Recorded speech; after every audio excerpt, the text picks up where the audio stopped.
Not a fan of high-speed chases.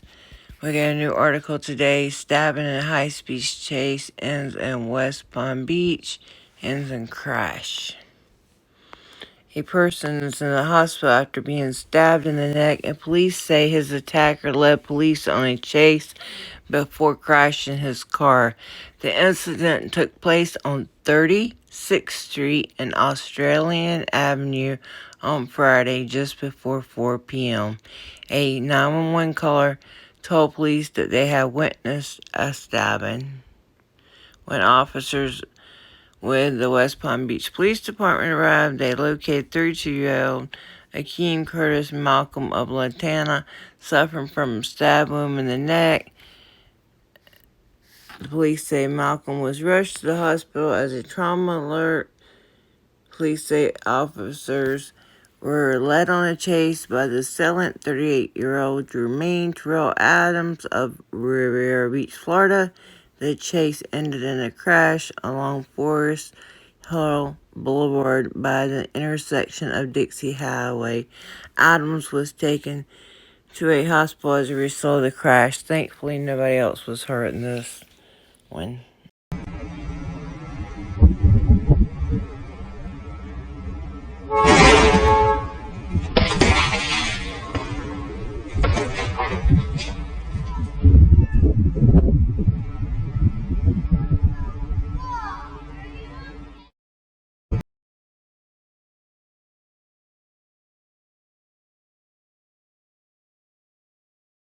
Eight dead in crash after Texas police chase suspected human smuggler. AP News. Updated 10:28 p.m. Eastern Standard Time, November 8, 2023. Austin, Texas. AP. 8 people died Wednesday when the driver of a car suspected of carrying smuggled migrants fled police and smashed into an oncoming vehicle on a South Texas highway. The crash happened around 6:30 a.m., when the driver of a 2009 Honda Civic tried to outrun deputies from the Zavala County Sheriff's Office and attempted to pass a semi-truck, the State Department of Public Safety said. The Civic collided with a 2015 Chevrolet Equinox, which caught fire. Everyone in both vehicles was killed, according to DPS. That includes the 21-year-old driver of the Civic, who was from Houston, and his 5 passengers. Some of the passengers were from Honduras, Department spokesman Christopher Oliveira said in a statement. The 2 people in the Equinox were from Georgia. The identities of those killed will be released to their families first, Oliveira said. It was unclear how fast the vehicles were going, but photos provided by law enforcement show both were mangled and most of the Equinox was burned.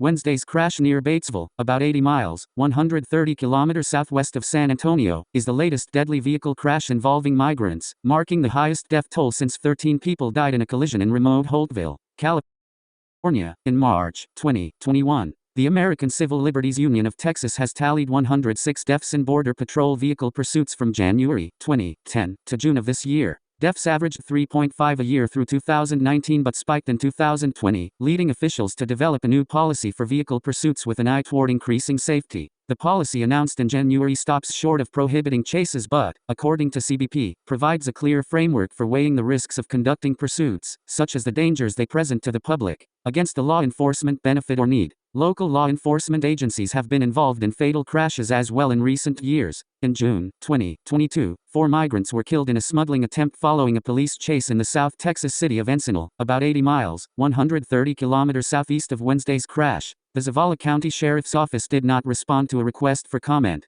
Spagat reported from San Diego.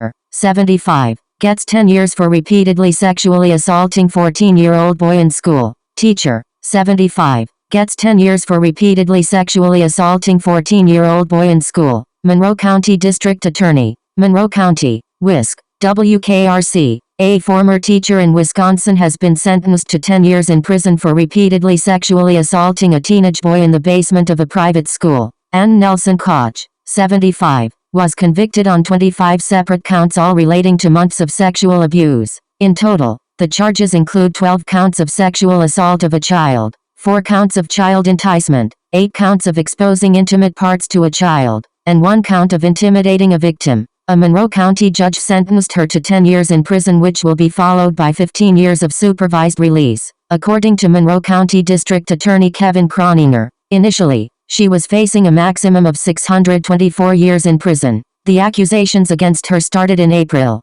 2022, when authorities accused her of forcing a 14-year-old student to repeatedly engage in sex during school hours throughout the 2016 to 2017 year. She was a teacher at Toma Baptist Academy when the assaults took place. According to People, the victim of these crimes is an incredibly brave young man, said Assistant District Attorney Sarah M. Skiles in a press release. He spoke the truth, and the jury heard him loud and clear. We are so grateful to the jury for their dedication to finding the truth. We could not have achieved this outcome without the victim's strength. The Wisconsin Department of Corrections recommended that she be sentenced to 32 years in prison. The lead prosecutor on the case argued for 100 years in prison. In the end, the judge issued a sentence that was far off from both of those recommendations. When deciding the sentence, the judge said Nelson Koch's impact on the victim and his family was a major factor. However, he also said that her purported character was a mitigating factor and that a person with her educational and employment history isn't someone who normally would be in the criminal justice system facing 600 years in prison.